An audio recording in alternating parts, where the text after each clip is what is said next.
Okay. Mother Wanda, would you be so kind as to open this meeting with prayer? Yes, can you hear me? Yes, ma'am. Okay. I'm having a problem with my camera and everything else as well, too. So Well, we can I'm hear you perfectly, Mother. okay. Let us look to the Lord. Dear Heavenly Father, God, we thank you for this space and this time. We thank you for everyone under the sound of our voices. We, oh God, are coming together on one accord to collaborate, to ensure justice is served for all our people, oh God. God, we ask that you would open up the collective minds of these great, brilliant people on this Zoom session, oh God. God, that you would give us new revelation, new insight on how to march forward on one accord. Bless every speaker, bless everyone that joins, oh God. Give us wisdom, and as we even get off this Zoom session today, that we never be the same again, but that we will be propelled to do more than what we're doing for our people and our communities. In Jesus' name, amen, and thank you, Lord. Amen. Thank you, Mother Wanda, and good evening. My name is Mark Alexander, and I'm the National Secretary of 100 Black Men of America. The 100 stands with Mother Wanda and Oscar's family and all the families with loved ones that have been murdered and brutalized by the police. On behalf of the Oscar Grant Community Coalition, I'd like to welcome you to this national webinar that will provide an update on our struggle to secure justice for Oscar. Now I'd like to introduce the host of this webinar, Minister Abdul Rashidullah Muhammad. Brother Rashidullah. Greetings to all of you. Thank you for joining us and joining the family in this call for justice. As you know, the Grant family, the family of Oscar Grant, has been fighting on the front lines and have invited almost all of us to this call. It's a call like no other call, because around the country, we're seeing the community, our people, being brutalized and murdered consistently. And the Grant family was one of the first cases caught on video camera. And we were blessed 2009 to start a movement around the family and around the murder of Oscar Grant. And that day we all became Oscar Grant. He became our son, our nephew. And we coined the phrase at that time, I am Oscar Grant. And we could never have gotten this movement as far off as we did were it not for his mother. She's a great woman. She's an anointed woman. She's a servant of God, and she has been the energy and the spark behind this movement, because early on in our fight, she said to us, I want justice for my son. And that allowed us the permission to fight full force on behalf of the family and the community. 12 years later, on the heels of the brutal murder of George Floyd, where the officer's knee was on the neck of our brother. And as we went back and looked at the tape, the same technique was used on Oscar Grant 12 years ago. So we knew the time was right to reopen this case, and we made that demand. And without further words from me, I'd like to bring on the heroine of this movement. She's an example of how to turn pain into power and tragedy into triumph. Please receive Reverend Wanda Johnson. Can you hear me? We can hear you, Mother. Okay, thank you. I want to thank each and every one of you for taking the time out to join us today on our Zoom session working to get justice, a measure of justice for my son, Oscar. I'm so grateful and thankful that each of you are participating and supporting in one way or another. And we cannot do this without your support. And so we're asking each of you as we go forward to join with us and ensure support.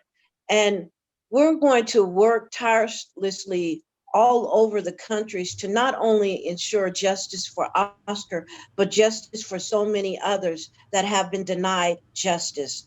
And so again, I want to thank each one of you for being on the Zoom session today. Thank you. Thank you, Mother Wanda. And now I'd like to present someone that most all of you know.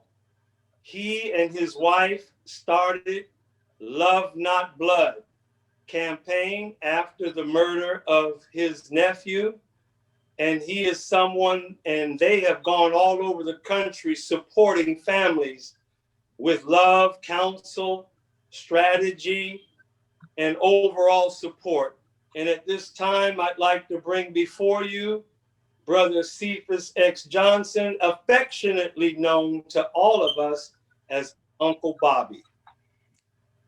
Thank you. And as you stated, Minister Rashida Law, before I start, let me call my wife. Could you come over here? Because you've been traveling all around this country with me. And thank you, Sabrina, for being on. One of the first families we embraced when we first started this real journey of crossing the nation was the Trayvon Martin family, Sabrina and Tracy. So thank you for being here too, Sabrina. As all of you know, we've been in this struggle for the past 12 years. But most of you don't know why we're still in this struggle, especially today with this renewed fight that's on our hand concerning the murder of Oscar and Tony PIRONE not being charged. So, as my sister stated, and I'll echo that, we as a family definitely want to thank you for embracing us, standing with us, and supporting us in this journey, and working with us. And definitely being a part of making a historical moment in time become a reality. And that is Tony PIRONE, who has eluded prosecution for the past 12 years, actually be charged and convicted and sent to jail. So I'm just going to throw a quick backdrop just so that you know, and why now. During the trial in 2009, the district attorney used Tony PIRONE for state evidence, and he actually became a hostile witness. He never testified. So the district attorney stated to us that we would have the right to get him for murder charges after the trial of Johannes Mesley. Of course, at the end of the trial, we went to District Attorney Nancy O'Malley and asked her to file charges on Tony PIRONE. And she stated to us that they had ran out of money, that they couldn't afford to charge him at this time. Of course, maybe a year and a half later, we went back and expressed our concerns about charges on Tony PIRONE, and he had went into the military. So now he's gone out of the United States. But during this whole time period up until now, a piece of document called the Mars-Nave Investigative Report was hidden from us. And it came to light in 2019 behind a piece of legislation that was passed called the Right to Know SB 1421. And in that legislation, or in that Mars-Nave report, embedded was Tony PIRONE and his actions on that platform. And as the attorneys will express, he committed 7 felonies before Oscar was murdered, and yet he walks free today. No harm ever touched him, and he could be employed somewhere in your state, harming your community of folks and children. So we're here to bring light to that and to put the pressure on Nancy O'Malley, because we know it's going to take public pressure to bring about her to do the right thing. She's spineless, and it's pretty evident that even though she opened up the case, that she doesn't want to charge him for the murder of Oscar Grant, even though the evidence, the facts, and the video all speaks to that very essence of it. And even the Mars-Nave report speaks that it had not been for Tony PIRONE, Oscar would be living today. So I don't want to belabor this, but I just want to just echo again, thank you all for being here, being a part of this. You know, thank you, Jack Heyman, the IOW Longshoreman Union, who shut down the ports that helped us get the first conviction of Johannes Mesley. Thank you for being here, you know, and so many others that are here, you know, and especially this supreme law team that we have that will be introduced to you by Minister Rashidullah as I close this. But again, from my wife, from myself, you know, this means the world to us to be embraced by you, to come on this Zoom webinar and to hear what we're asking and hoping to bring about as a reality that he is charged, and open the doors for many other families to have that opportunity to do the same. Thank you. Thank you, Uncle Bobby. The purpose of this historic Zoom call is to brief you on what has transpired since we called for the reopening of this murder 3.5 months ago. Since that time, much has happened, much has been done, yet there's so much to do. And we wanted to brief you in such way that you would know the legal argument. And they have a group of prominent attorneys have offered themselves to advise the family, advise the community as we go down this journey or this road to justice. And what we want to do, families and leaders that are on this line, is we want to set a precedent, set a blueprint, a model of how to start getting convictions for these rogue officers that are killing our people and getting away with state-sponsored and state-sanctioned murder. And to that end, we want to thank Attorney Benjamin Crump. We want to thank Attorney Judge Hatchett. We want to thank the attorneys that you're going to hear from this day, Attorney Charles Bonner, Attorney John Burris, Attorney Walter Riley, who are nationally known and respected attorneys, but they're here in Northern California, and they're known for their fighting prowess in defending our people against injustice. So at this time, as part of our briefing, we want to introduce to you Attorney Charles Bonner. Thank you, Brother Rashidullah, and thank everybody who's participating in this webinar. We as a human species have to be concerned and compassionate when we see injustice being inflicted upon any other human being. The legal basis of charging Anthony PIRONE with murder lies in California statute that provide what felony murder is and when felony murder will occur. Essentially, felony murder will occur when an enumerated felony is occurring that result in a death. One enumerated felony that was occurring here was torture and aggravated assault that's calculated to create great bodily injury. Now, we know from independent investigation, the Myers-Narvis report, which we, as Uncle Bobby indicated, was just revealed to us last year, shows that Anthony PIRONE caused brain damage, brain hemorrhaging, brain bleeding. He committed 7 felonies. He essentially tortured Oscar Grant, this 22-year-old young man.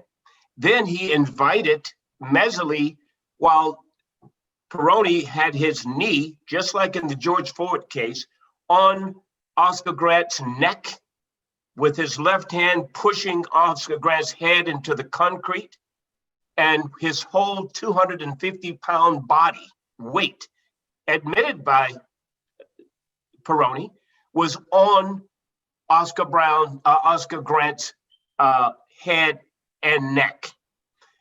We know that the Myers-Narvis report showed this bleeding of the brain, this brain injury in the parietal area of the brain. We know that PIRONE caused that brain bleeding, either by striking or with his knee on Oscar Grant's neck and head. We also know that he shifted his body while he was holding Oscar Grant down. he shifted his body to assist and accommodate Officer Mesley, who announced, "I'm going to tase him, I'm going to tase him." And while still holding Oscar down with his knee, he shifted his body slightly so that Mesley could then inflict more torture. Now, Mesley claimed that he thought he was pulling his taser, but a taser is yellow and the gun is black. Anthony PIRONE was right there within literally 18 to 24 inches. He saw this gun in Mesley's hand, and he never attempted to stop it. He never attempted to stop the shooting. So under the law of felony murder, Anthony PIRONE created 7 felonies, including causing brain damage and other structural damage to Oscar Grant's face. Then he aided and abetting in the shooting of Oscar Grant, creating more torture and more aggravated assault. And those are the foundation of felonies that give rise to felony murder. And that aiding and abetting carries the same kind of penalty that the actual actor, in this case, Mesley, would have received, which should have been murder. And so PIRONE now should be charged with murder. There's absolutely no excuse other than a failure of will, a failure to do the right thing on the part of Nancy O'Malley to decline to charge Anthony PIRONE. She should charge him, and we have to demand that she charges him. So we appreciate your assistance in helping us accomplish that. Invite John Burris to weigh in, and Walter. Yeah, thank you, Charles. That's a good overall view of the case that should be presented to the district attorney's office. One should keep in mind that this case is well over 11 years old, and that there have been many homicides by the police since then. This is one of the few cases that the district attorney has decided to take another look at. I think there's a movement around the country since George Floyd to really sort of take a look at these cases to see whether or not an injustice was done when they failed to prosecute them in the first instance. This is a case where from the very first day when Oscar was killed, I've been making accusations and claims that PIRONE was the instigator. He is the one that started this whole event. He's the one that used violence against the young people on the platform. And but for him, Oscar Grant would not have been shot and killed on that particular night. He bears sole responsibility for causing that to occur. Unfortunately, the district attorney's office, for a lot of different excuses and over the passage of time, chose not to do so. They have now come back and said they will at least evaluate whether or not they should. However, in making their decision not to prosecute, they essentially used the wrong standard. They essentially said that all PIRONE did was engage in simple assaults, misdemeanors, the kind of thing that one could hit by hitting someone, casually or even in a fight, but nothing serious. And as a consequence, they did not make the jump that says that the kind of conduct he engaged in really was outrageous, it was tortious, it was aggravated assault, and it aided and abetted, and ultimately the shooting of Oscar by Officer Mesley. Our view is that's totally wrong. Now, one of the problems that's developed out of this is that not only did they take the position that it was simple assault, they also took the position that notwithstanding what Myers-Navi has said about brain damage, they took the position that there was no brain damage, and it certainly wasn't. If there was, it was caused by PIRONE. Our position has to be, and what we're going to do, is demonstrate through our own medical examiner, and we have hired one of the top people in the world, Dr. Amalu, to take a look at the slides, take a look at those issues, brain tissues that came from at the time of his death, and evaluate those and give us an opinion as to whether or not there was sufficient brain damage there, and that brain damage corroborates what Myers-Navi said. And if that's true, that means that the district attorney's office did not duly consider an evaluation of PIRONE's conduct, the significance of the force that he used, You cannot get brain damage or the type of injuries that Myers-Navi described without real physical force. And the physical force is the type of things we talk about as aggravated assault or even torture. When you look at all the different times and the manner in which which PETITION engaged with Oscar, by pulling him off the train, by throwing him against the wall, by kneeing him, by hitting him, slugging him, and ultimately throwing him down and then putting his knee on Oscar's neck while the other person held him down and ultimately shooting him. Those are factors that when considered together, then you get the whole notion that this is not some simple assault on the part of PETITION, that he was actively engaged in assisting measurably in the taking down and ultimately the shooting death of Oscar. That to us is felony murder. Now, the DA has locked itself into a position. We ultimately have to counter that position, and we hope to do that with evidence and work that we're planning on doing. But it's extraordinarily important that community support is out there for this matter. I will tell you, and all the men and women on this panel all know that the public support that occurred in and about the time of Oscar's death contributed mightily and strongly to the ultimate prosecution of Measurely. But for that community support, but for the protesting to take place, even Measurely would not have been charged. So one should never forget the importance of public support, public protesting, and making your, as they say, power concedes nothing without a demand, never has and never will. And we are here, along with your support, to demand that PETITION is prosecuted by the Alameda County District Attorney's Office for felony murder. It is not too late. And for all of you may wonder, the case took place 10 years, 12 years ago, that maybe the statute of limitation has run. Well, statute of limitation does not run on murder. It does not run. So he could be prosecuted at any point in time. It's a matter of whether the district attorney's office is prepared to do it or not. Thank you. Attorney Riley, would you weigh in, please? I concur in everything that has been said, and particularly the analysis by Attorney Charles Braun and John Burris, that this is a felony murder. There is no statute of limitations, that the conduct of PETITION on that stand on the platform was felonious conduct, and that everything he did was the natural consequences of that would lead to the murder of Oscar Grant. Thank you. At this time, I'd like to present to you, you've heard of her, you know her name, you know her reputation. She's a legendary figure in our struggle. She's our Winnie Mandela. She's really a warrior for justice. She's been in this struggle for over 50 years, and she's someone that whenever she's called upon to stand, she's found standing as strong as needed to get the job done. And we thank God for the sister that I'm going to introduce to you, the former chair of the Black Panther Party for Self-Defense, our sister Elaine Brown. Thank you so much, Minister Rashidullah, and I'm very honored to be in this incredible gathering of mothers and families and activists and important voices in our struggle, which obviously is ongoing. I'm not going to proselytize this group because everyone here is conscious.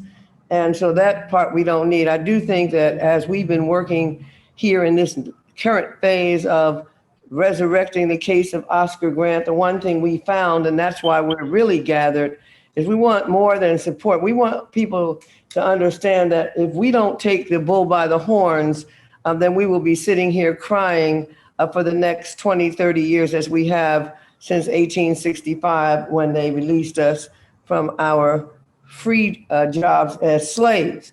So I think that one of the things that has to be noted in this case is that this Myers-Navi report, which is a law firm that Bart hired in 2009 to do a so-called independent investigation, was technically released in 2019, but nobody really has done very much with it until now.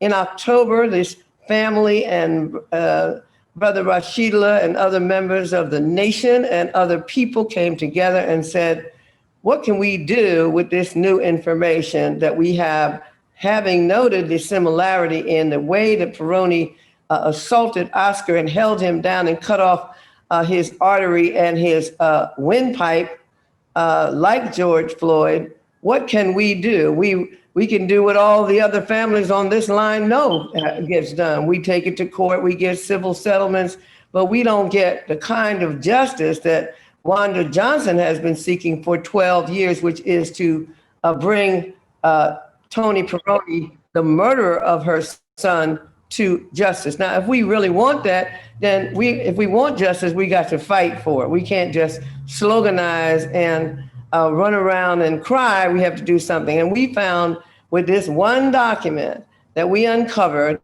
we began to look underneath it, and we found the evidence that PIRONE was indeed a co-conspirator in the murder of Oscar Grant. How do we prove this? When you have this racist district attorney, as you do in other places, and even if it's a Negro like the one who was supposed to look into the case of Breonna Taylor, what can we do? We can be mad, we can get in the street, and we can also be doing what we're thinking. We can lay a blueprint for how we can take the bull by the horns ourselves. So we have been we were able to recruit Latifah Simon to get the BART board to force them to release the underlying documents to Myers-Nabe so that we can now have the evidence that these attorneys are using to challenge Nancy O'Malley's racist analysis. This is not a legal analysis, a racist analysis. It's not even an analysis, it's just a typical racist conclusion, not even to be surprising. We can do other things, and what John Burris didn't, I think, give himself enough credit for. He has given us a pathologist, one of the most famous and important pathologists in the world, Dr. Bennett Omalu, the subject of the film Concussion with Will Smith, who is now tied to our effort to find the forensic evidence that these people want to pretend they don't have, but they've covered up. So I think that the most important thing that we have to know is that we can, when we are organized, we can make a decision to uncover, pull the covers off, do our homework, force these people to release documents. This first Myers-Nabe document was released because some group of reporters went after it with a freedom of information. So we've got to put out our own effort. We have to be self-determining because we already know that justice is not going to arrive from the very system that has oppressed us and murdered our children. So I want to say that one of the things that, lastly, that we're here to do is to talk about what we can do for Oscar Grant case to model how we can secure these convictions, and maybe we can get back to some of these terrible cases so many of you represent around this country of the murders of our people. Thank you so much for listening. Thank you, Sister Elaine. And speaking of the BART, BART stands for Bay Area Rapid Transit. It's a subway type system that connects all of the cities in the Bay Area. And they're the only transit company that we know of in America that has its own police force. This was done in the early 70s to convince suburbanite white folks who left the cities and went out to the suburbs that they can comfortably ride back into the city to go to work, because they assured them that they would set up a police force to protect them. And that police force has been very brutal to the core. And so BART, under the leadership of Latifah Simon and Bevan Duffy and others, passed a resolution, a historic resolution calling for the charging of this officer, a former BART employee, with murder.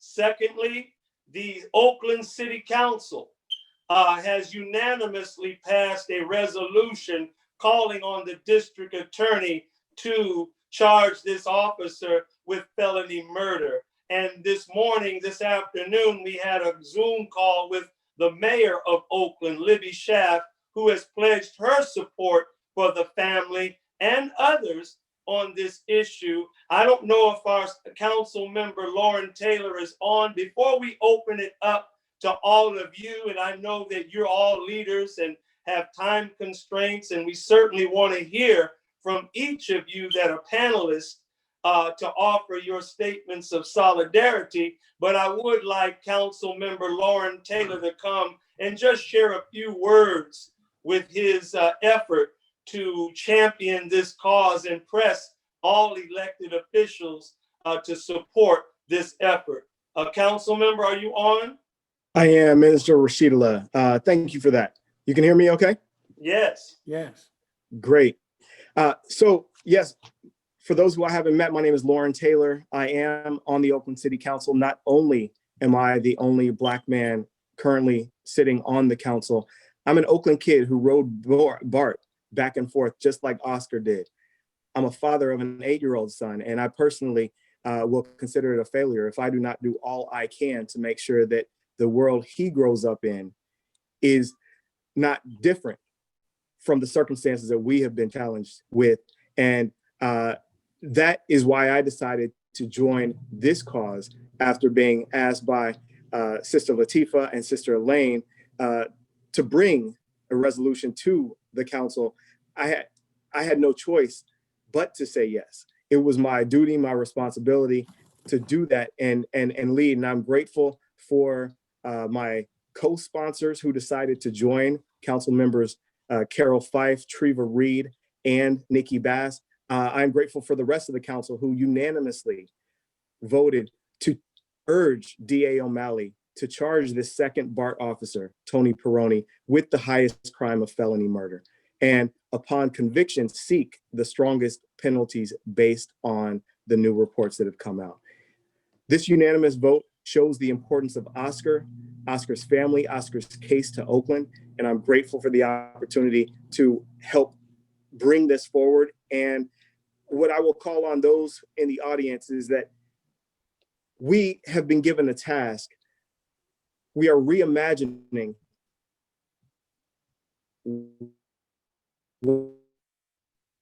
our community safe. We cannot do that unless we hold those bad actors accountable to the fullest extent possible. We have to rebuild and restore the trust and the faith in our institutions, in our government.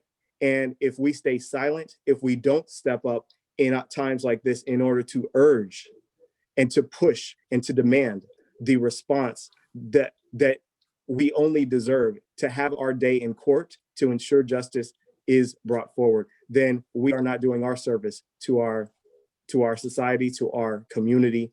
And that is why I joined this effort. That is why it is so critical that others join in. This is a community piece. We've got all parts of our community that have been contributing and will continue to. And I am eager to partner and lock arms with you in this struggle.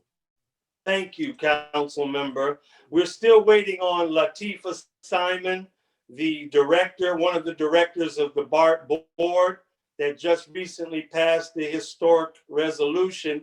At this time, I know that some of you have questions or comments or statements of solidarity. So I turn you into the hands of the man that invited you, the family of Oscar Grant, the uncle of Oscar Grant, Brother Cephas, Uncle Bobby, who will select those of you to share a word of solidarity with this movement. And I turn you over now.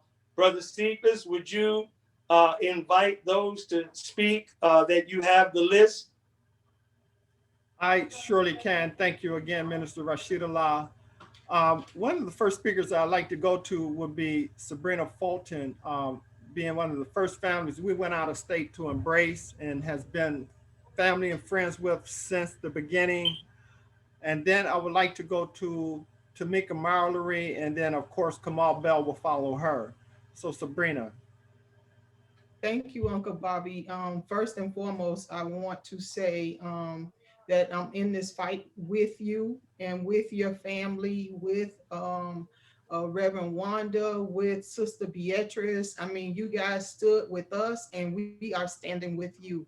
And I just want to let you know that we support you. We love you. You know, if you need us to come, we come in there, you know, and just know that what's important is for us to stand together. What's important is not, you know, all the negative things that people say, but we got to continue to lift each other up. And I can definitely say and appreciate you all for what you do. And so I'm here for you. I'm here for you. Thank you, Sabrina. Definitely appreciate it. Then we're going to go to Tamika, and then I want Kamal Bell to follow her. Yeah, sure. Thank you all so much for allowing me to just come on and be very, very brief. One, there are so many people that I love and admire who are a part of this conversation tonight. And I just finished a hour-long discussion with Dr. Angela Davis, who is participating in a book that I'm writing.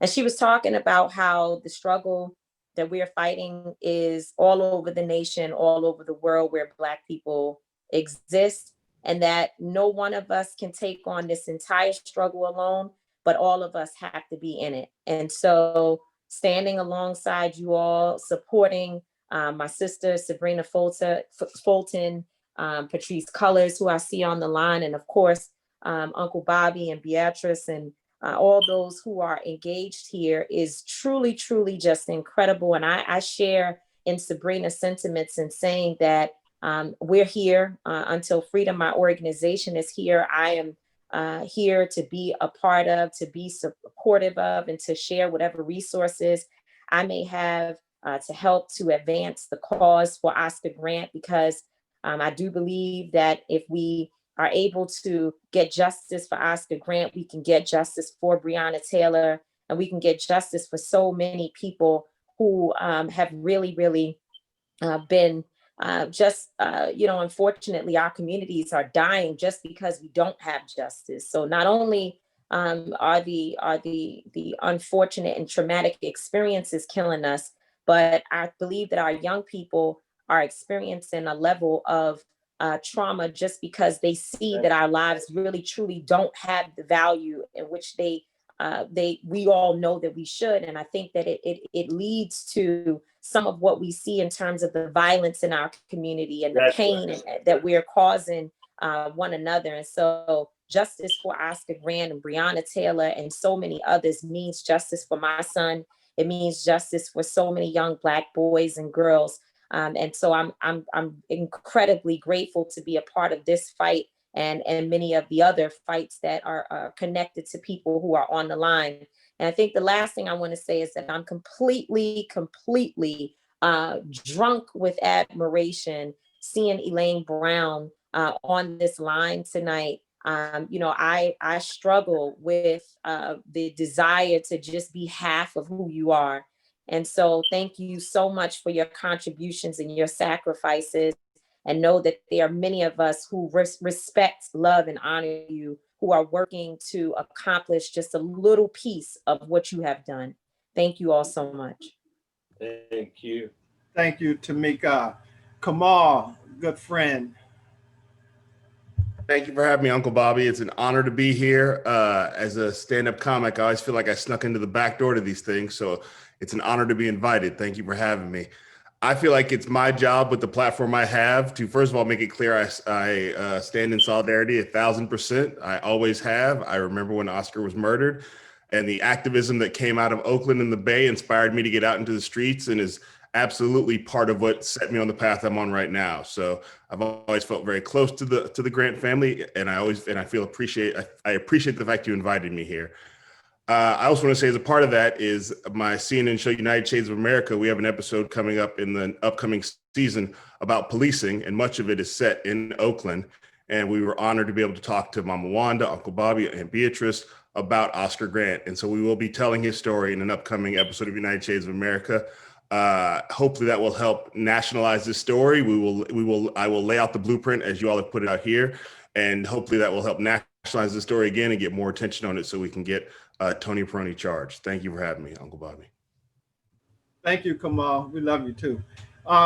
Two local activists that we got to hear from that we know are just so tremendous in this movement is Kat and then I want George to follow her. Thank you, Uncle Bobby, and hello to everybody that is here this afternoon. I am going to be very brief. There are brilliant voices and organizers and advocates and activists on this call. I've been spending a lot of time, and Uncle Bobby and I actually talked about this the other night, trying to think of, through the organizing lens, how we actually make this happen, right? So Nancy O'Malley is now running for another term, which is leverage that we would have had. So I've been trying to think, like, what can we do? And I'm looking at the names that are on here, and also the how broadly, right, this country, this nation felt the Oscar Grant movement, and how his name still resonates in cities across America. That I truly believe that we can build a national movement, and that we have to shame her. We have to shame her into submission. She has to feel so much pressure. We need to shame her to the point that she feels uncomfortable to go outside, right? That she doesn't want to go to the corner store. Well, she ain't got corner stores in her neighborhood, to the grocery store, to the boutique. Right? That is what we have to do. And while we are shaming her, that also needs to put DAs across the country on notice. You too. We're coming for you too. Yes, we're leading with Oscar. Oscar is who has shaped the last 12 years of the conversation and the fight against police terrorism in this country. We're starting with Oscar, but we're talking about all of our lost loved ones, and then exposing the unholy matrimony between police departments, police unions, and district attorneys that are really one of the primary reasons we can never get justice in these cases. And so I want us to think about that, how we move from this call to then using all of our platforms and what actions we can have. We're highlighting this call out in the King Day Caravan on Monday, Uncle Bobby. We need to shame her. We need to make it uncomfortable for her. Those of us that live in Oakland or close to Alameda, right? We need to make it uneasy, just like we did Miguel Masso. We ran Miguel Masso, the cop that murdered Alan Bluford. We ran him up out of here. That's where I would like to see us go. But I love you. I love you, Wanda. I love you, Bobby. I love you, Beatrice. And we in it. We've been in it for 12 years and we ain't going nowhere. Thank you, Kat. George, and then I'd like to go to Jack Heyman, ILW Longshoreman. Good afternoon, good evening, relatives. Just say I'm humbled and I'm honored to stand in solidarity with Uncle Bobby, Auntie B, Mama Wanda. Like all of you 12 years ago, I had a visceral effect in my body when I saw the image of Oscar being murdered execution style on the BART platform.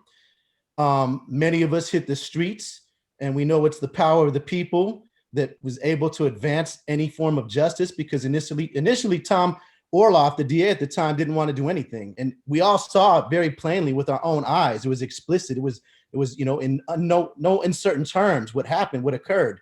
And so we know that, they don't really see us until they feel us. And so we're going to make Nancy O'Malley feel us. This ain't over. We're going to continue to apply pressure. We're going to make her comfortable as feel uncomfortable until we get justice for Oscar Grant.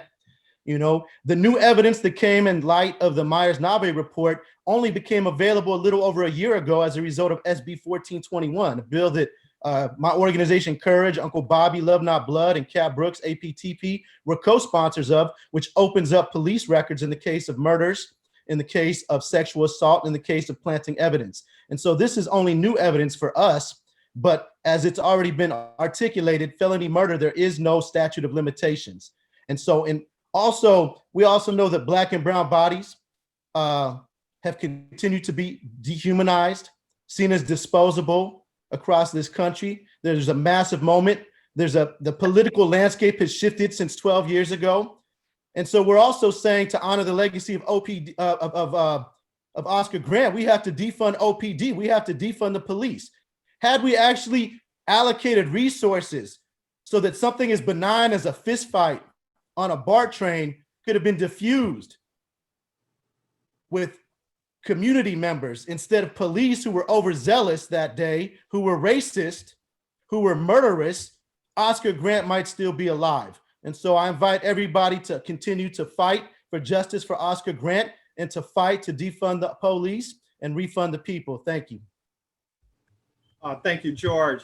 Jack, ILW Longshoreman, who actually led the campaign to shut down the ports in Oakland. We definitely want to hear from you. And then we'll go to, of course, Patrice Cullors, and then after her, Jasiri X. You're still on mute, Jack. You're on mute. Thank you, Uncle Bobby. It's an honor to be here with my fellow fighters for justice. I want to just say that Tony PIRONE should have been tried at the same time that Meserly was tried. And this legal system is clearly racist to the core. We can deal with this by not just looking at DA O'Malley, but the system. Uncle Bobby said it best. We got to bring down this system if we want some change. And I think that is possible, particularly here in the Bay Area. It's probably the most progressive area in the country. We have, as workers, taken stands for Mumia Abu Jamal. We shut down all the ports on the West Coast. On Juneteenth this year, Kat Brooks was with us, and many of you others, Uncle Bobby, you were too, when we shut down every port on the West Coast to demand justice for George Floyd and all those others who died at the hands of racists and the police. And often they're the same, racist police. I think that can be done again. What we did 12 years ago, 11 years ago, to bring a modicum of justice to put Meserly in prison for almost a year anyway.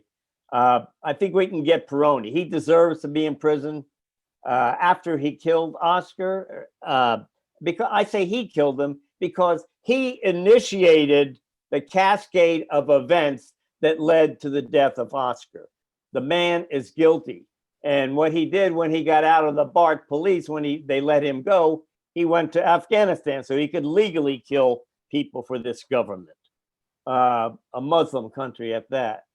Let me just say, I think the weakness in the system, the Achilles heel, is the working class. I think Sister Elaine Brown is familiar with that. She's in the SEIU.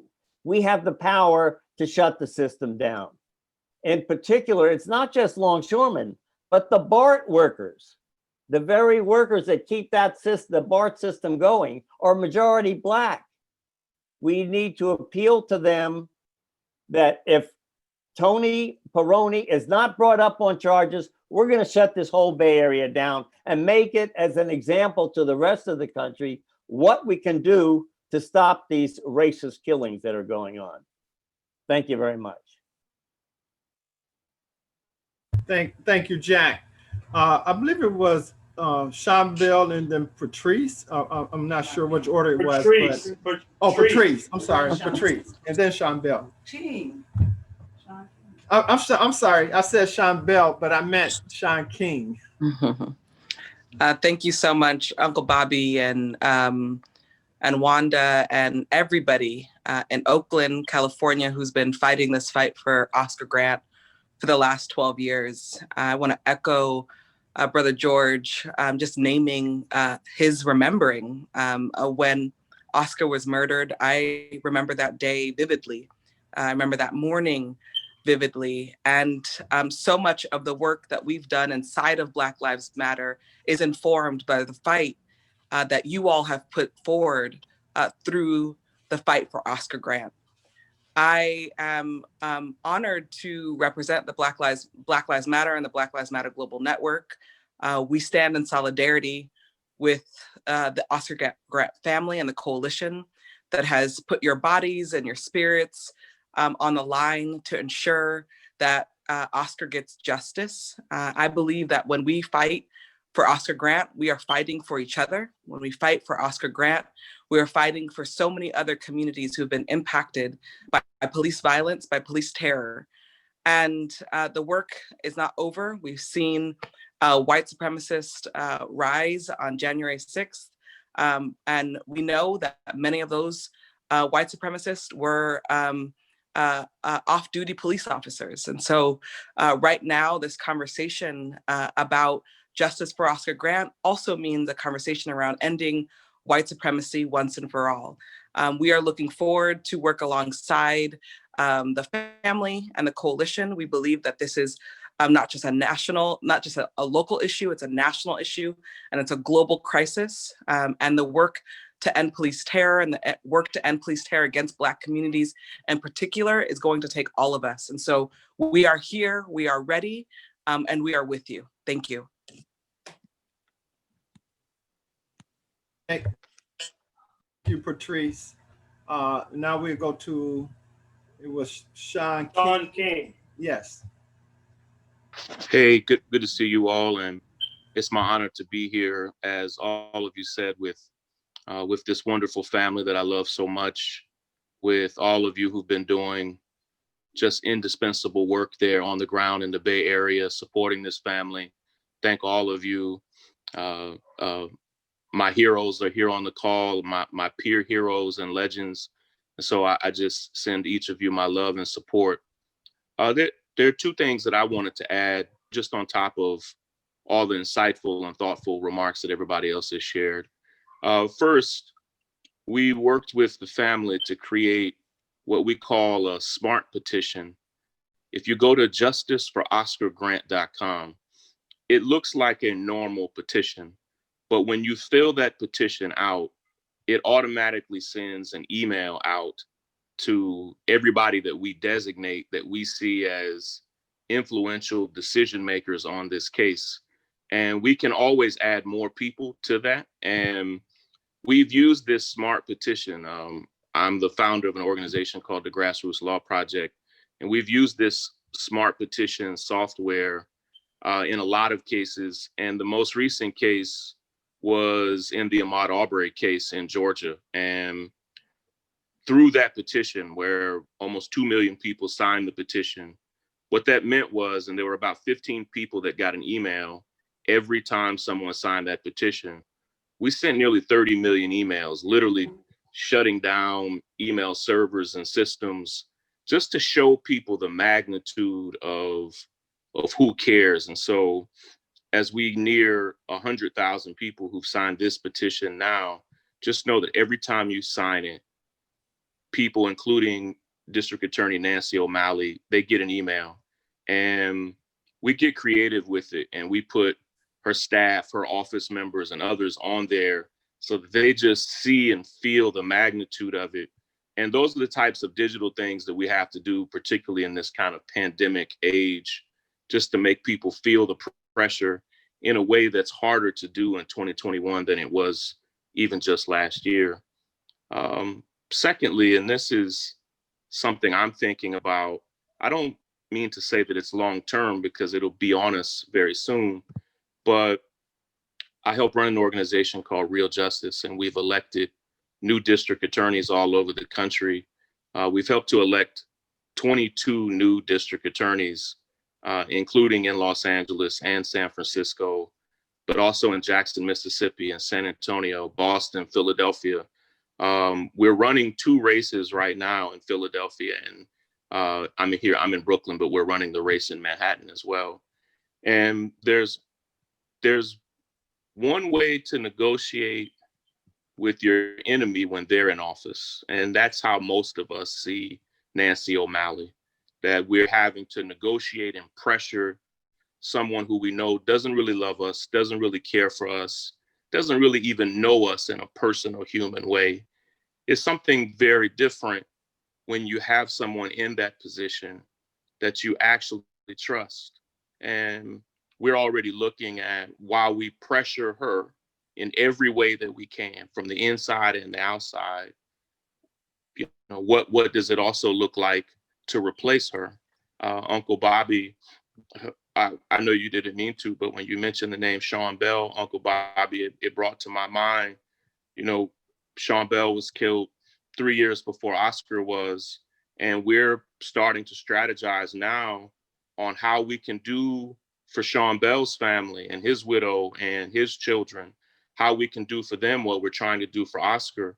How can we have these cases reopened all around the country?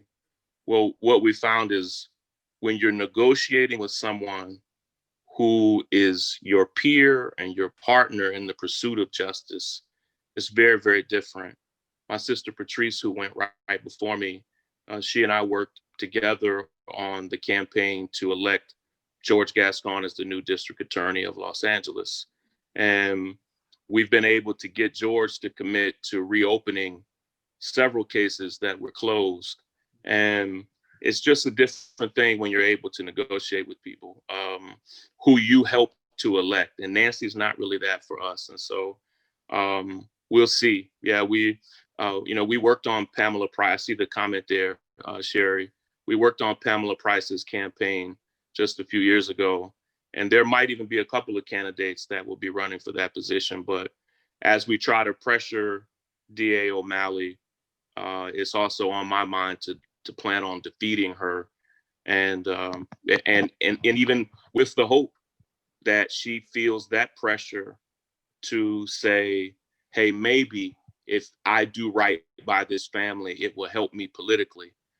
We have to just pressure her any way we can. So please sign and share justiceforoscargrant.com, and let's also think politically how we can come at Nancy O'Malley with another opponent, be it Pamela Price or someone else. All right. Love and appreciate you all. Thank you, Sean. Definitely appreciate it. Jasiri, we definitely want you to share some words and thoughts. Peace, everybody. And again, I think I share sentiments with everybody, and just, being in awe of the tremendous organizing and work that you all have been doing in the Bay Area. Uncle Bobby, Sister Beatrice, Reverend Wanda, the legal team, and just all the folks. I really feel like for me, this modern movement of Black Lives for Black Lives really started with the organizing to get justice for Oscar Grant. And really, as an artist, that was really the first time that, I, shared words specifically about a young person that was killed by the police, and was really just embraced, wholeheartedly by the Bay Area, as somebody coming from, not Pittsburgh, California, but Pittsburgh, Pennsylvania.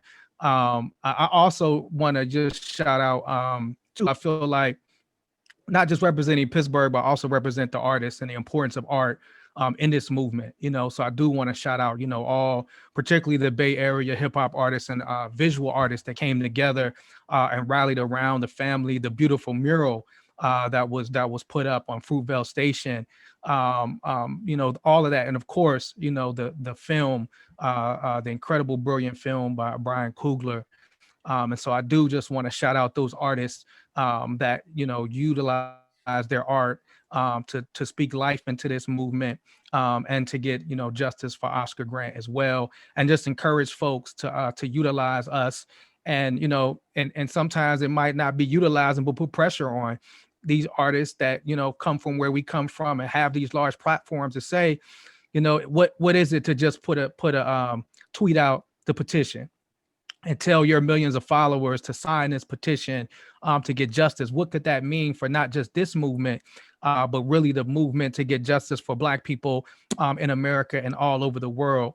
And so, once again, I appreciate the opportunity to, share space. We're really looking at the organizing, particularly on a state level, that you all have done, and trying to replicate that in Pennsylvania, where we have not had a lot of success on the state level, but we're looking at the organizing strategies that you all are implementing. We just had, Uncle Bobby, Attorney Burris, and Reverend Wanda on a show that we do, speaking specifically to Black Pittsburgh, to share some of those strategies. And that's, how we continue this fight above and beyond. And so on behalf of Pittsburgh and my organization, One Hood, the families in Pittsburgh, the family of Antoine Rose II, the family of Ramir Talley, and those folks that we lost to police violence, we really appreciate the leadership that you all are shown in this, and that the fight's not over until we get justice. I don't care how long it's been.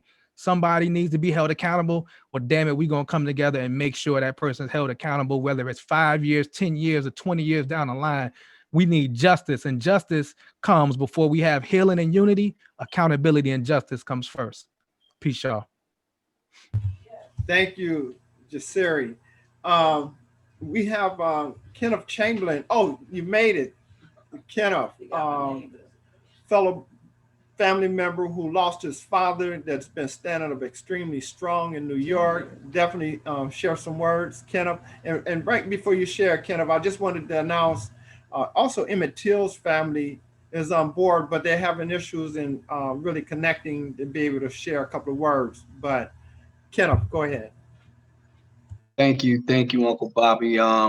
It's, as you know, I'll just kind of repeat everything that I've heard everybody else say. It's just an honor to be among all of these heavyweights in the fight against injustice. You've been fighting 12, I've been fighting 10. This November 19th makes 10 years that I've been fighting to get accountability in the killing of my father. And you were one of the first families to reach out and contact me after my father was murdered by police officers in White Plains. And, you know, we've been standing by each other ever since. So again, I just want you to know that I stand with you, and it's my hope that this fight that you guys are doing down there, you know, will establish some type of standard that other cities and states will follow. Because I mean, what we're seeing right now after the killing of George Floyd and Breonna Taylor, many of these cities are all yelling that Black Lives Matter, but we still continue to see an unchanging state of affairs out here. We're still continuing to see lives being lost by extrajudicial killings and summary executions at the hands of law enforcement. And I mean, I've maintained, and I say up here in New York, that many of these elected officials are yelling Black Lives Matter, but they're only publicly adopting it because it's politically advantageous. Not that they really mean it, not that they really believe that our lives matter, but only because they want the Black vote, because they've seen just how powerful the Black vote is when they're trying to get elected in office. I could definitely go on, but I'm not. I'm here to listen, and I'm here to learn, and hopefully take some of the ideas that you guys have and try to work them up here in White Plains. Because up in New York City and White Plains, New York, Westchester County, I always say it's a different type of beast up there. And it's a very hard fight. And I've had to be very creative in trying to get justice for my father. Now I say accountability, because justice would be bringing my father back. And we know that that's not going to happen. So I'm hoping for accountability. We're back in court now because the Second Circuit returned some of the original rulings that was dismissed by the judge. So hopefully on your side, Uncle Bobby, you'll be doing what you need to do and create some case law that I'll be able to use up here to fight to get justice for my father. And I love you. I love your family. And you always know I'm just a phone call away. Might be about 3,000 miles away, but I'm still a phone call away. Thank you. Thank you, Kenneth.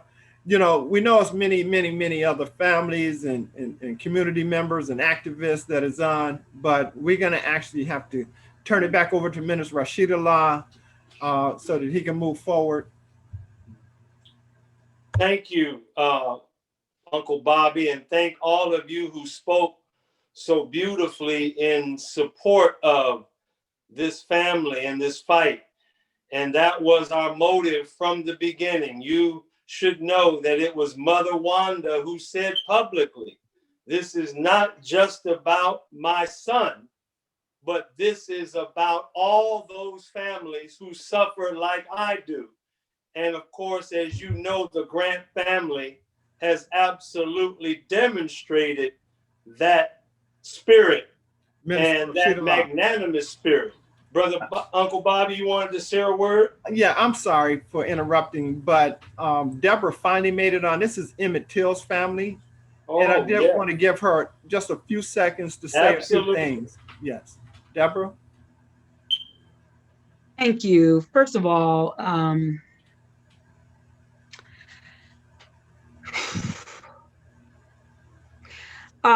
justice for Oscar Grant. It's an honor and a privilege to be here and to continue the fight that we've had, and it's a shame that we're continuing same fight.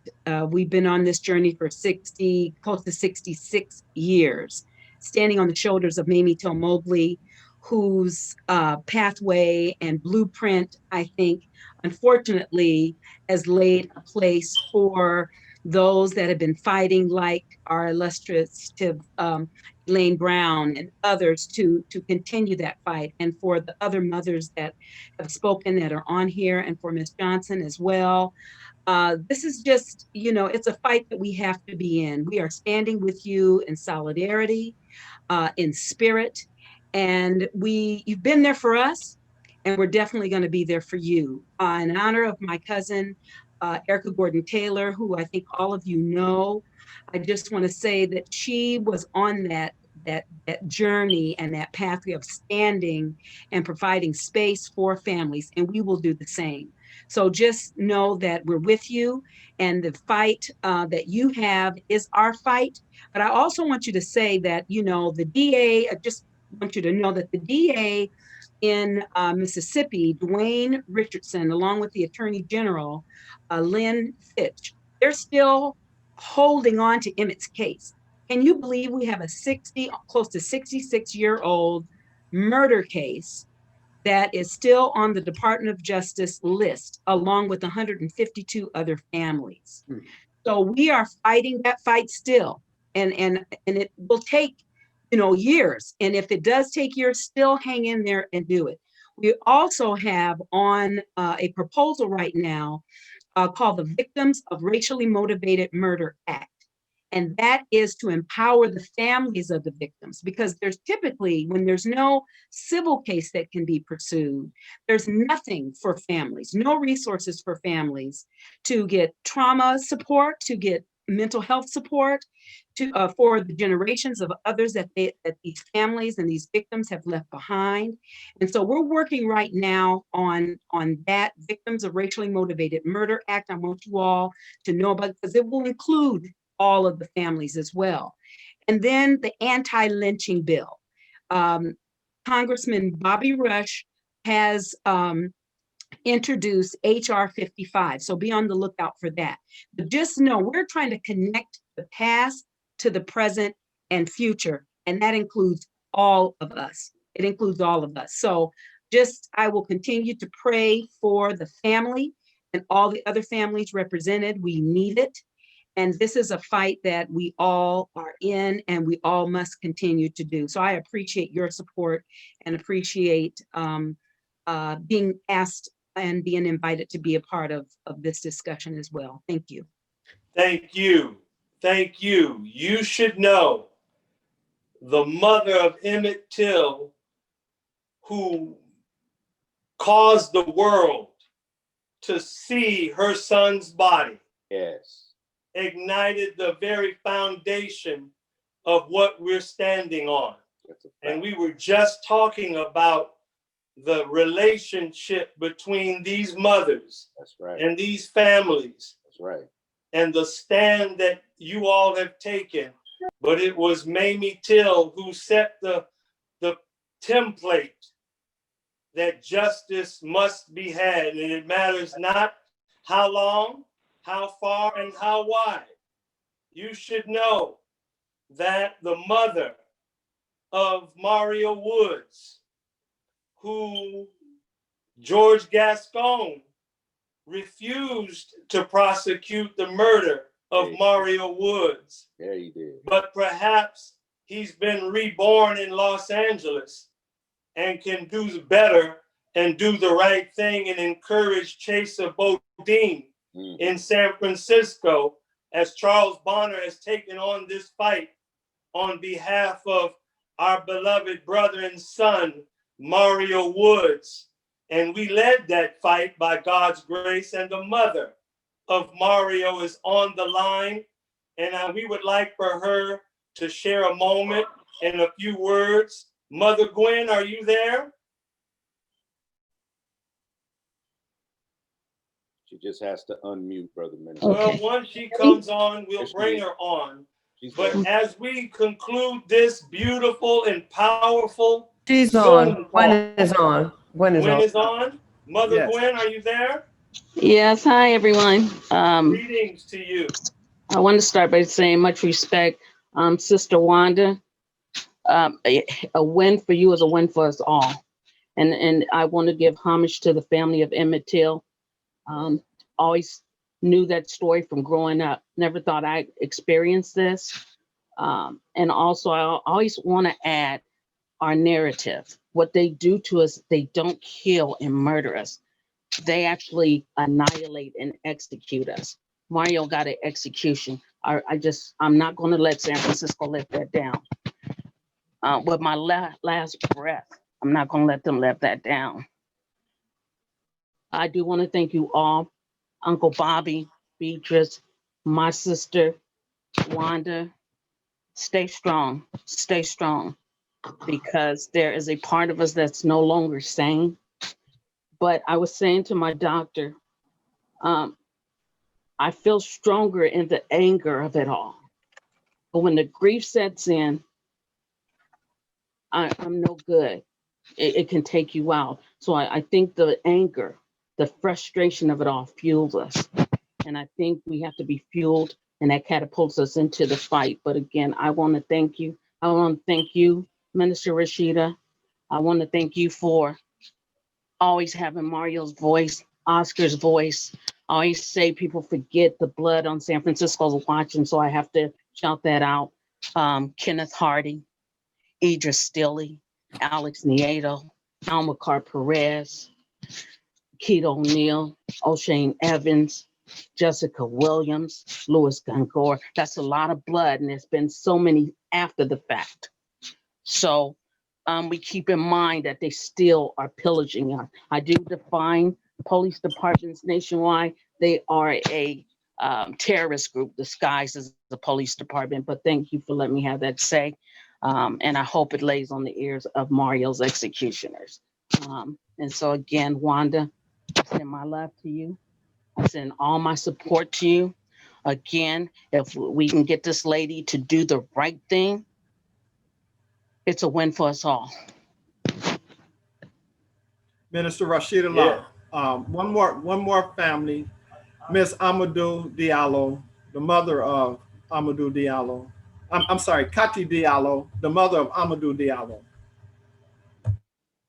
Thank you, Uncle Bobby. Thank you so much, Sister Wanda, for your stand. I'm here in solidarity with the family. You, Uncle Bobby, your dear wife, Sister Beatrice, and Sister Wanda. Decades, even centuries, Black people have been killed, no accountability. We are tired.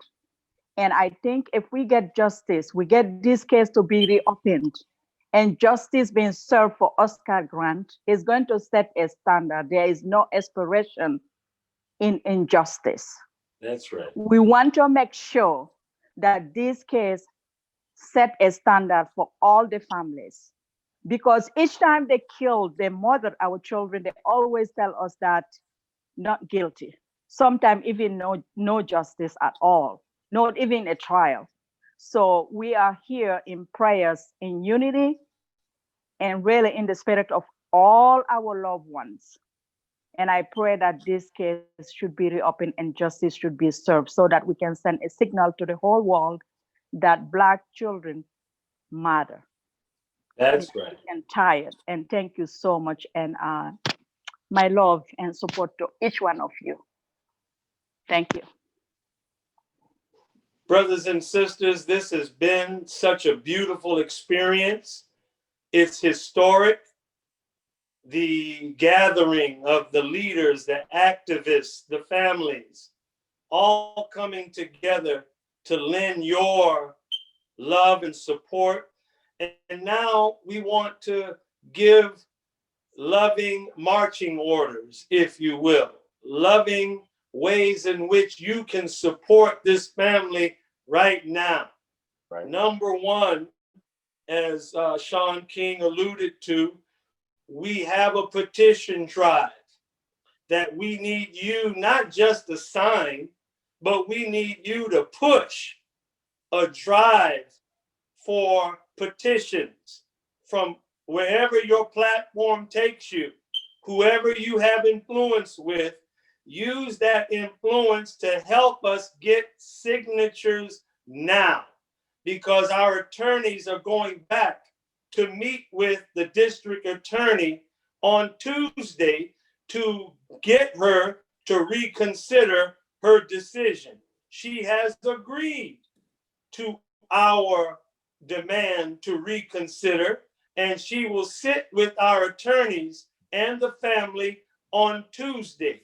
So by Monday, the celebration of our beloved Dr. Martin Luther King Jr., we want to deliver hundreds of thousands of signatures between now and then.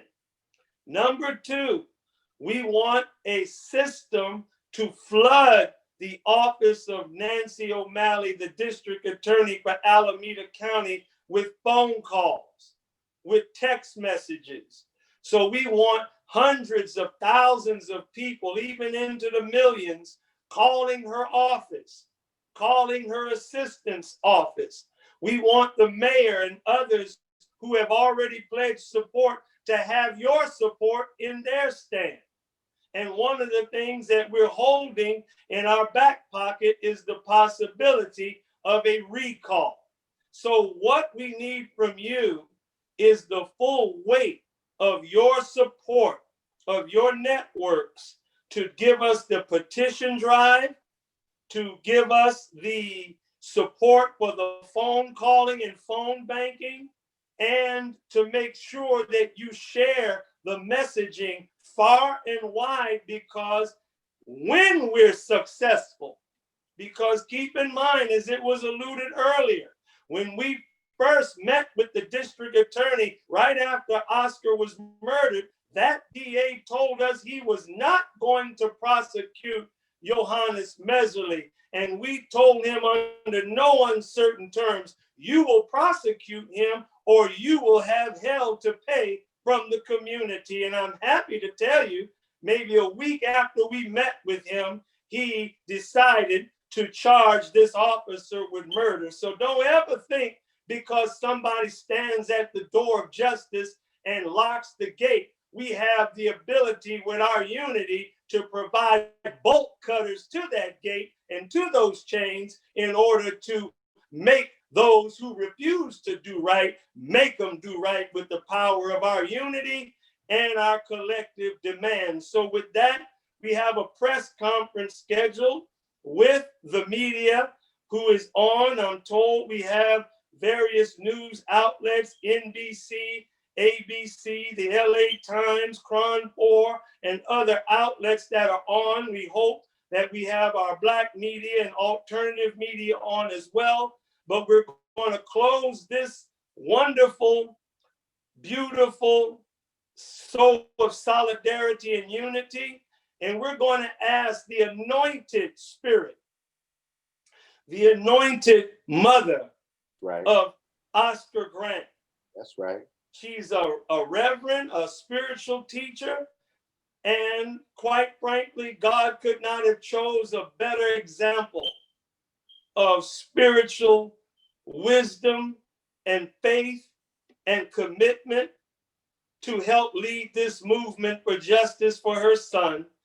Mother Wanda, would you close us with words and prayer as we conclude this call? And if you want to stay on, brothers and sisters, and be a part of the press conference, perhaps they may have questions for some of you.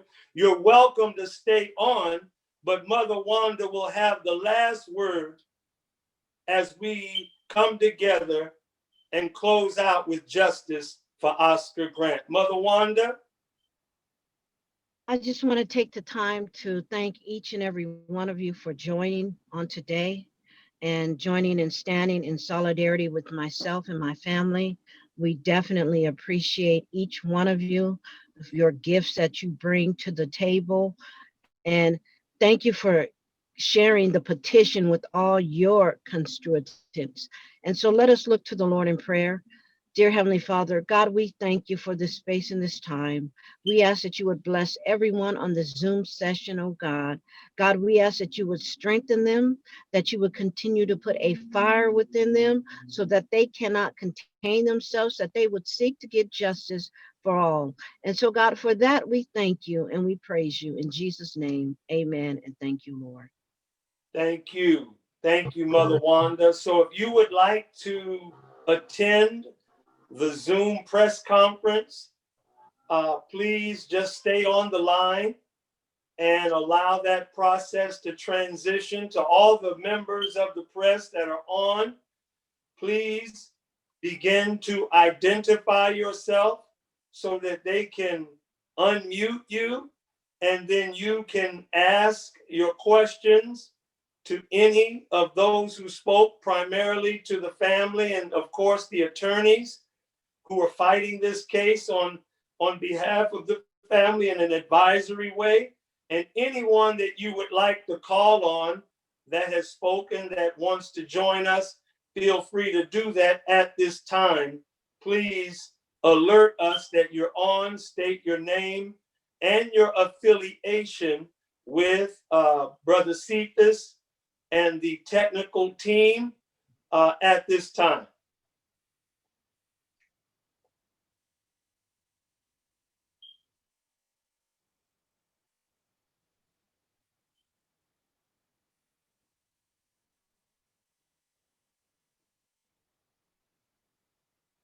We'll just give everyone a few moments to transition, but I thank you all for your time and attention and support. Would anyone from the technical team let me know how the press conference itself is developing? Brother Minister, I can actually bring, if you would like, this is an option, I can bring those that I identified on that list in to join the panel, or I can... No, have them join the panel, whichever is easiest and quickest. Yes, sir, I'll do that right now.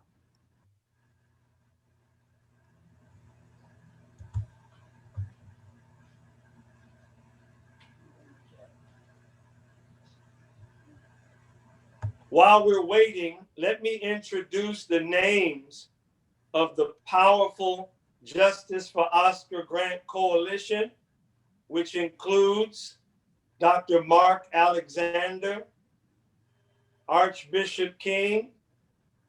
It includes our Minister Abdul Sabur Muhammad of Oakland. I'm trying to see if I can. It includes, of course, the family. It includes, who am I missing on this? Of course, our legendary Elaine Brown is part of our Justice for Oscar Grant Committee. Who am I missing or did not name? Did you mention Dr. Mark Alexander? I did. Archbishop? I did. I think I got everyone, of course, including the family, Uncle Bobby, Sister Beatrice, Mother Wanda. It's a total of 8 of us, but we represent the totality of those who support. And that committee is the one that has been moving the agenda on behalf of on behalf of the family, along with the attorneys and so many of you that have joined us locally and nationally. Do we have any of the media? Yes, available? you have the final call has gone into the chat room to ask a question. I don't know. You have control there, Mike, Uncle Bobby? She's on. Sister Charlene is on. You just have to unmute KGO, KRON, NBC Bay Area. Okay, let's go ahead and announce yourselves as you're being unmuted, but please feel free to ask your question along with your name and affiliation. Well, the final call is. Let's hear. Assalamu alaikum, and thank you all for this riveting information. Sister Charlene Muhammad with the Final Call newspaper. I heard Ms. Wanda as well as Uncle Bobby and student minister Abdul Sabur mentioned, that one of the reasons at first that PERONE was not charged because the DA said they ran out of money. And I would like to ask the attorneys to, elaborate on that, because that is a sort of laughable to me. But literally, I want to know, like, what does that even mean? I know it's just a ploy, I believe, to have him not be charged. But can you just break that down for people, for me, and how that plays out in the legal system, and a prosecutor's office can actually say that and use that? Well, let's start with Brother Abdul Sabor, who was there when it was stated, and then we'll transition to a family member that was there. And then if the attorneys want to weigh in, certainly they can. But just to give backgrounder, Brother Sabor, would you do that? During the trial of Oscar Grant, on multiple occasions, the prosecutor and the DA's office made themselves available to attempt to be conciliatory with the family. After the prosecution of Johannes Messerly, there had been multiple visits to the district attorney's office, one of which included this dialogue about having exceeded so many resources to try the case since it had been moved to Los Angeles, and that they would come back to Mr. PERONE's case at a later time. We're now 12 years later. Thank you. Brother Cephas, Mother Wanda, any comments? Yeah, Brother Cephas. Actually, the wife, Beatrice, was there, and she remembers really in vivid detail pretty much everything that was stated to us and what happened. I'll let her share. I just wanted to say that, oh, maybe I should come over here. We can hear you perfectly. Go on. Oh, okay. In this meeting, the very first meeting, which was probably between March and April of 2011, sentencing had already been done in November. We went to Nancy O'Malley and we asked her about pressing charges against Tony PERONE. And she told us that there was no money to prosecute him at this time. And going back and forth to LA put a burden on Alameda County, even though we was doing that too. But then we turned around and said, well, can you file an appeal? And she said, not her, but I think it was Steins that was in there with us, who said that the way the judge tied this case up, that it would be very difficult for them to go back and press charges. That's exactly what they told us, both those in one day. And I think that because we had been in court for all that time, dealing with all that white supremacy and racism, perhaps we were still in shock to walk out of there to hear that and not be like, hold up, wait a minute. But that's exactly what she said. And that's exactly what we was told that day. Thank you. Mother Wanda, any thoughts?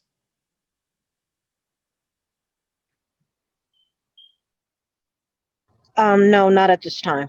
Thank you. Attorneys, would you want to weigh in on the incredible representation from the DA's office that, quote, they ran out of money, or the idea that a municipality can run out of money when it comes to justice for Black and poor people? Any thoughts on that? I'll yield to John Burris on that, and then I will comment after Burris and Walter. I'll comment since John stepped away for a second. John stood next to us pretty much during the whole trial. Matter of fact, he was in the courtroom when the trial was going on. And he was speaking, extremely in his gifted lawyer ways concerning the trial, and the judge gagged him. I see you back, John. I was just speaking, until you got back, but he was gagged, and so the judge didn't want him to say too much more about the case, but I'll let him speak for himself. What was the You question? understand what's on the table, Attorney Burris? The question was asked from the media about the incredible statement of Nancy O'Malley saying they ran out of money. Yeah, that to me, as a statement, did not ring true. It was relatively hollow. I think that they were really tired of the case, but they had no intention, as far as I can tell, in any conversations that I had with any of the prosecutors, of any intent to prosecute PIRONE. I've often said all the time, from the very first day that I was involved in this case, that PIRONE should be charged. He should be charged, one, with all the assaults of conduct that he did on all the other men on the platform, as well as with Oscar. But there was never any real interest in doing that. Ultimately, even when we sued him, PIRONE and others, for the men on the platform, there was never any discussion and any desire to prosecute him for any of the offenses. So to me, those were disingenuous statements that were being made, and I'm quite I'm surprised that they even made those kind of statements in a consistent way, because they did not have a ring of truth to them. As you know, maybe if you don't know, I was a former prosecutor in that office years, as well as a prosecutor in Chicago. And I know that the prosecutor's offices have plenty of money. They're funded by the county. They have never seen a situation where they could not spend the money that they want on a case. It's a question of desire. And so I would not give any due credit to that at all. What it means essentially that PIRONE essentially escaped prosecution and was never held and was not held to answer for any of the crimes that he committed, many of those crimes which we have talked about here today. So, and I will say this, that what's important here is the time, and I think Sean King mentions this as well, that it is a new day here. And the new day is that many of these cases that have happened in the past where there was no prosecution, I believe now that there's going to be a move in various counties with progressive DAs to prosecute these officers, and that those who committed crimes years gone by will ultimately be held to answer, hopefully, just like hopefully we'll have PIRONE held to answer for his crimes over 12 years ago. Great. Thank you. And now thank you. Now we'll open. Attorney Bonner, you go right ahead. I'm sorry. Since Charlene wanted a legal analysis, I'll just add to what John said. I mean, between John and Walter and I, we each have about 40 years each, over 120 years of dealing with DA's office. We know a lie when we hear one coming out of a DA's office. The idea that they had no money was a flat out lie, a pretext to avoid charging PIRONE. They never hesitate to charge Black people, even when Black people are innocent. They spend thousands of dollars in prosecutorial time and energy chasing down evidence that is totally flimsy, only to lock up innocent Black people. So this is a new day. We are all committed to this nationwide movement to hunt these people down who otherwise think they've gotten away with murder. But we're not going to let them get away. Brother Rashid had mentioned a very important word, and that is recall. O'Malley, as I mentioned at press conference, committed malpractice by allowing the statute of limitation to run on some of the crimes that PIRONE committed. Now, as lawyers, if we allow a statute of limitation to run, we get sued for malpractice. We get reported to the bar. Reporting O'Malley to the bar for allowing the statute of limitation to run is an option to consider. The recall is an option. Voting her out of office is an option. Installing another DA in the office who will prosecute PIRONE. All of these are options that we will explore. We will leave no stones unturned, and we will accept no lie. Well said. And now we'd like to ask any other representative of the media, please state your name, affiliation.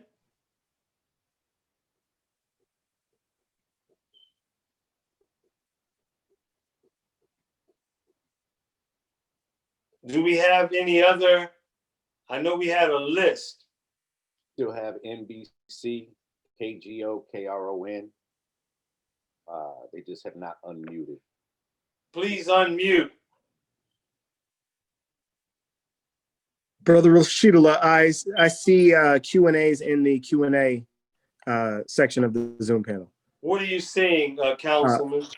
It looks as though Robert Salonga with the Bay Area News Group asks, can you elaborate more on this meeting you mentioned Tuesday with the DA's office? What have you been told will be the purpose and function of that meeting? Well, I'll have the attorney speak to that, but in the meeting last week with the district attorney, we did meet with her, and we knew that she was going to take the position that she was not going to prosecute. And at that time, although she spoke to the media unbeknownst to the family, we did not know what her formal position was. And so prior to her stating her position, we actually said that she should, in light of new evidence or undiscovered evidence that she apparently did not know or ignored from this famous Myers-Nave report that contradicts some of the foundational basis for her legal position, we felt that she should meet with the attorneys, hear what the attorneys have as evidence and proof that directly contradicts the position she took and the evidence she had. And to that end, we have hired our own forensic pathologist at the community expense, the famous doctor who the movie Concussion, starring Will Smith, actually has been hired by us. And I'll let the attorneys speak to the details of the purpose of this meeting on Tuesday, the 19th. Well, let me start it out. First off, I think that the real problem that we had is that the DA's office kind of, in many ways, make light of PIRONE's role. Sure, they suggested it might have been aggressive, etc., but they didn't give due consideration to the viciousness of his role and the viciousness of the force that he used and the damage that he created. And so they made it sound as if he was committing misdemeanors, relatively small offenses, whereas the Nave report that we had suggested that he had caused brain damage, only could occur with significant assaultive conduct. So from our point of view, it was more than what she was telling us, and what she wants us to do, what we're inclined to do, is come back and meet with her and give her more of an analysis of why it was more significant than they thought, than she claimed and her office claimed that it was. It is also true that one of the questions that was raised was about the potential brain damage. The DA's office gave no consideration to that. We did have the Nave report that seemed to suggest clearly that there was brain damage.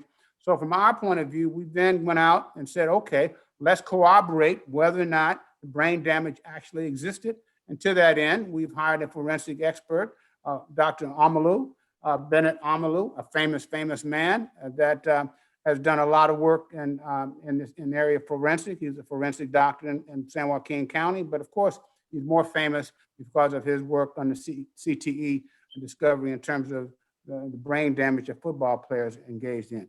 But our job from that meeting was to come forth with our position to show that the analysis that she gave was devoid of the correct facts. And because of that, she made conclusions based upon minimal facts as opposed to the actual facts that we think existed with support that there was torture involved or the aggravated assault was involved. That's the reason why this meeting is important with her coming up, to really dispel the notion that PIRONE's conduct was minimal and did not aid and abet the conduct of Mesley. Any other attorney want to weigh in? Yeah, I will weigh in. We were in the meeting with District Attorney O'Malley, and she agreed to reserve judgment until we were able to meet again. And as we left that meeting, within a few minutes, her office called me and said she would like to meet on Tuesday at 11 o'clock agreed. During the meeting, she characterized PIRONE's conduct as a misdemeanor, said it was, and a misdemeanor would not serve the basis for felony murder. And she indicated there was no brain damage, and no hemorrhaging, as she also represented in her report. Well, those are just 180 degrees inaccurate facts. The Miles Narvi's report shows brain hemorrhaging, brain bleeding. It shows brain damage in the parietal area of Oscar's brain, and it shows all kinds of other wounds to his head and to his eyes. And this conduct occurred to him over a period of time, which rise to the level of one of the enumerated felonies in Penal Code Section 189, such as torture and assault that calculated to cause great bodily injury, that will serve and support a charge of felony murder. So we will go back to her on Tuesday. We will present to her the factual contradictions between her report and the Miles Narvi's report. Plus, we will advise her that we are going to have our pathologist, as John mentioned, review the slides and tell us about the nature and extent of the injuries that PIRONE inflicted on Oscar. And then we will have another meeting with her to match up what the pathologist find, his opinion and his factual medical findings with the law, and show that what occurred to Oscar was torture. It was repeated torture, and it was aiding and abetting in torture that Mesley then initiated when he drew out his taser. And that PIRONE is a co-conspirator to commit torture and aggravated assault. Yeah. Attorney Riley, any thoughts? I think the point that was being made, you misspoke, Charles, that he drew out his taser. He drew out his gun. Yeah, he drew out his gun. Yeah, he drew out his gun. He was claiming he was drawing his taser. Yes. That's what he claimed afterwards. But he also claimed immediately afterwards that I thought he was going for a gun. If he thought Oscar Grant was going for a gun, he would not draw his taser. So he lied when he said he was going for his taser. And that was part of what PIRONE and others apparently organized a change of Mesley's story. That itself is an aiding and abetting of a murder. And I think that we need to look at the facts around that a little bit more. People are in jail for that kind of conduct after the fact. One thing is clear is that Nancy O'Malley is not moving forward to try and bring people to justice. And she's not trying to bring PIRONE to justice. She is finding and hoping that she'll have her allies in the various parts of this county to keep her in office. And we have to make sure that changes. This part of this movement is to be part of what's going to change our approach to criminal justice for police officers who are murdering people and for other parts of the state that are murdering people across this country. And it is so great that we have a team, we have people that are joining this force. I think that it's important to also note that when Nancy says that those were misdemeanors, I've done criminal work. I've been doing criminal work since 1980. At the end of 80, I joined the public defender's office in San Joaquin County and defending folks, and people were being charged. Now, of course, there's a new law, but people are being charged with those kinds of, that kind of conduct. We're being charged with felonies. And that conduct is still the kind of conduct that constitutes felonies right now, even with the new charge.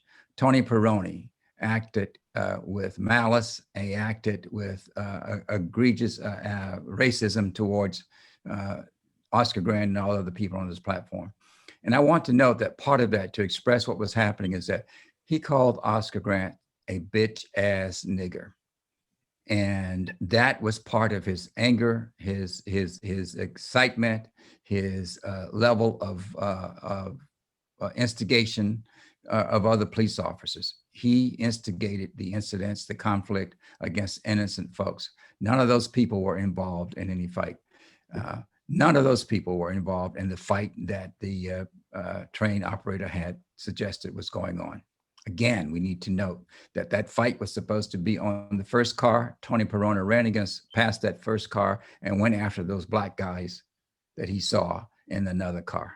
He saw Oscar Grant and other people, and he knocked on windows and cursed at them and went inside and pulled them out. He committed a felony, an aggravated felony, when he knocked Oscar Grant's head against the wall, a concrete wall. And he hit him in the face, an aggravated felony. And he kneed him. He did a running kick against Oscar Grant. That's an aggravated felony. That is not a misdemeanor in any world. When Black people are engaged in that, it's not a misdemeanor under the law. That is an aggravated felony. And he threw him to the ground, creating additional injuries to him, and fell on top of him with 250 pounds of his weight, and his feet were not on the ground. Tony PIRONE's feet were on the ground. His entire weight was on Oscar Grant. That is what we're calling torture.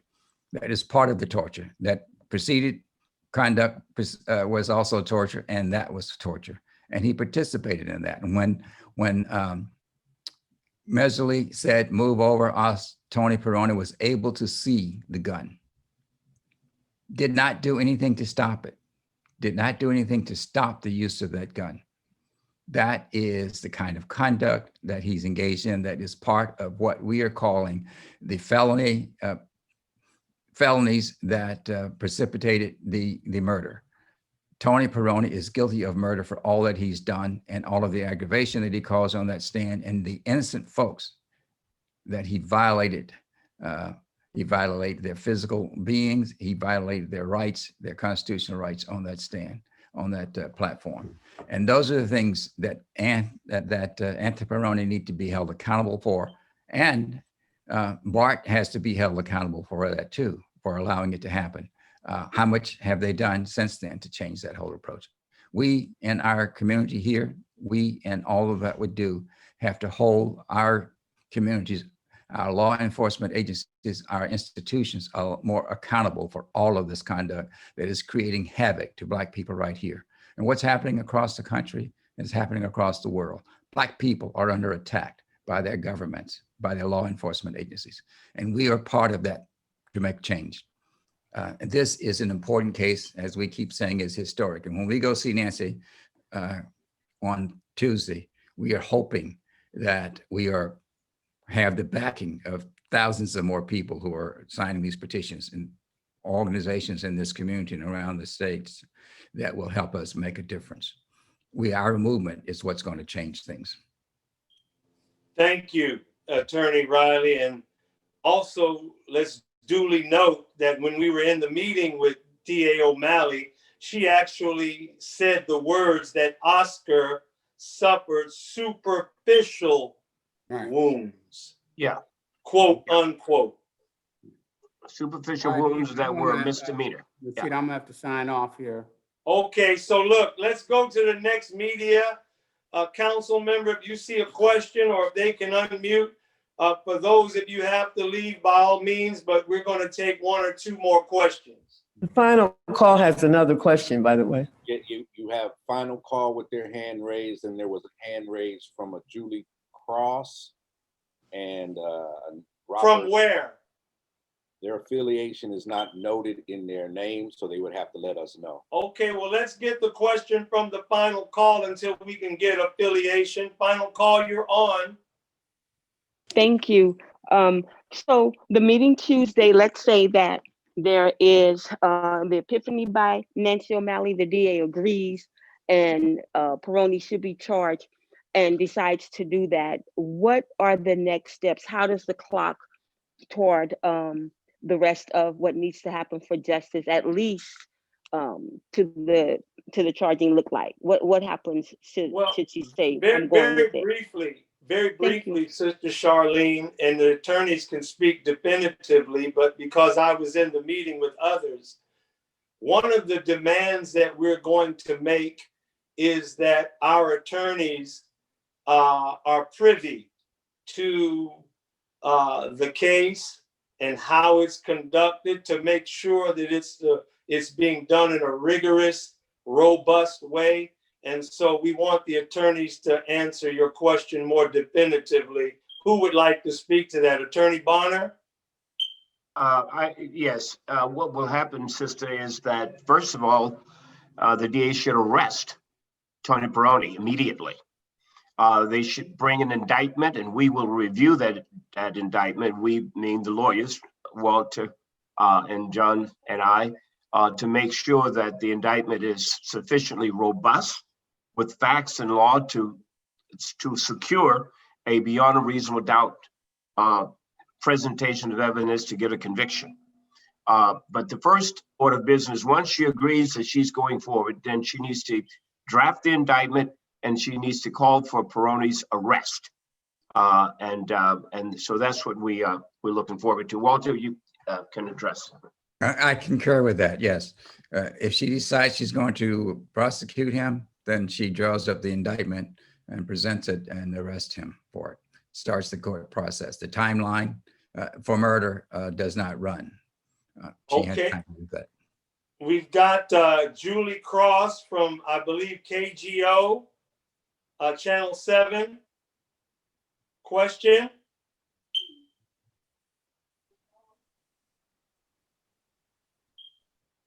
Can you unmute yourself? Can't you be unmuted? Hi, I'm sorry. I'm not super tech savvy and I'm on my phone. I didn't mean to speak. I just am here to listen. I'm with Don't Shoot Portland in Portland, Oregon, and I just am here to support and listen. Thank you. Thank you. Thank you. Crime 4, Channel 4, are you on? I think we lost him. KGO? Well, no problem. Are there any that are on? I'd like to finish this. Are there any media that's on that would like to speak?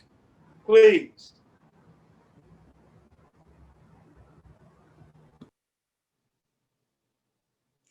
Well, are you technically challenged at this point? You don't know how to unmute yourself? Does anyone see their question written or typed out? No, sir. Perhaps they don't have a question. Well, then no problem. I think that we'll conclude our press conference thanking all of you for your support. Thank you, Sister Charlene, in the final call, and others. Thank you, leaders. Thank you, organizers. Thank you, family. Thank you, Grant family, for your strength. Thank you, activists in the Bay Area and throughout the country. And we look forward to updating you soon, but you've been tasked not just to verbally support, but you've been tasked in a concrete way to show your support. So get on your social media platforms and other means to alert everyone you know, near and far, to support with the petition drive, as well as the phone calls. We'll send you all of the appropriate information. But at this time, we'll conclude that. And if Sister Beatrice, I don't know how you want to do it, but I know you have numbers that they can call to the office. You'll have the last word before we close out in terms of the numbers to call. Okay, you can call Nancy O'Malley at 510-272-6222, and we'll put the other number of Terry Wiley in there in the chat room immediately. All right, everyone. Thank you. Well, the number in the chat room won't help because once this closes down, people won't have it. Okay. Well, you have, however, we're communicating with your network of support. You can go through We'll that. send it out to you. Yes, thank You may announce it right now so they can write it down. She just did. Oh, okay. I will re-announce it at 510. This is District Attorney, Alameda County District Attorney Nancy O'Malley at 510-272-6222. I will repeat it. 510-272-6222. Very good. Very good. Thank you, everyone. Thank you, Brother Cephas and your technical team. At this time, we have concluded our Zoom meeting and press conference. Greetings to all of you. Thank you, Brother Rashidullah, for a great job. Thank you. Thank you all. Thank you all. Thank you. Thank you. Amen. It was great.